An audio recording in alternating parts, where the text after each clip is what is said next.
Let's talk QE, folks. It's a mouthful, I know, but stick with me.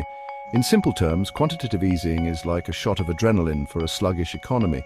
When the economy is weak and regular interest rate cuts aren't doing the trick, central banks step in with their big guns, QE. So how does it work? Picture this. The Federal Reserve, our central bank, decides to pump money directly into the economy. They do this by buying up bonds, primarily government bonds from banks and other financial institutions. Now, here's the kicker. They don't just write a check. They create this money electronically, essentially out of thin air. Now, you might be thinking, Jim, isn't that just printing money?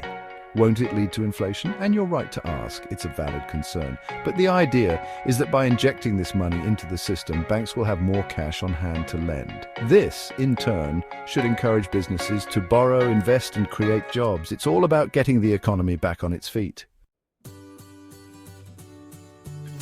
We've talked about QE being a powerful tool, but it's not the first one central banks reach for. Remember those interest rate cuts I mentioned earlier? Well, they're the usual go-to for stimulating the economy. Lowering interest rates makes it cheaper for businesses and consumers to borrow money, which encourages spending and investment. But what happens when interest rates are already near zero and the economy is still struggling? That's when QE comes into play. You see, when interest rates are already rock bottom, central banks can't lower them any further to encourage borrowing. They've hit the floor. This is precisely the situation where QE becomes a viable option.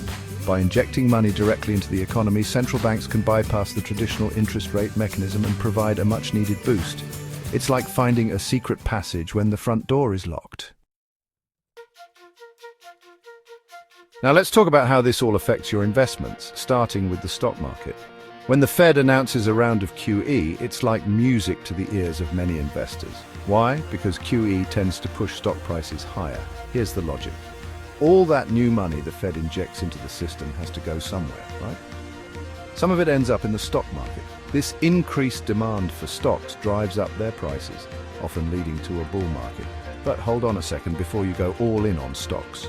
While QE can create a rising tide that lifts many boats, it's not a guaranteed path to riches. Remember, the stock market is a complex beast, influenced by a multitude of factors besides QE.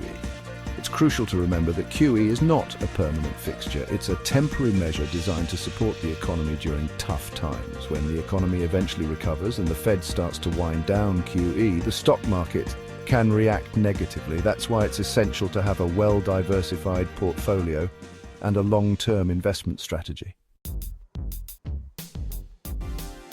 But it's not just the stock market that QE affects. Let's talk bonds. When the Fed buys up bonds as part of QE, it increases demand for these bonds, which in turn pushes up their prices. But here's the catch. When bond prices go up, their yields, interest rates, go down.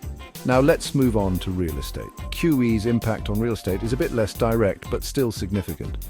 Lower interest rates, a byproduct of QE, make mortgages more affordable. This increased demand can lead to higher property prices, especially in a hot real estate market.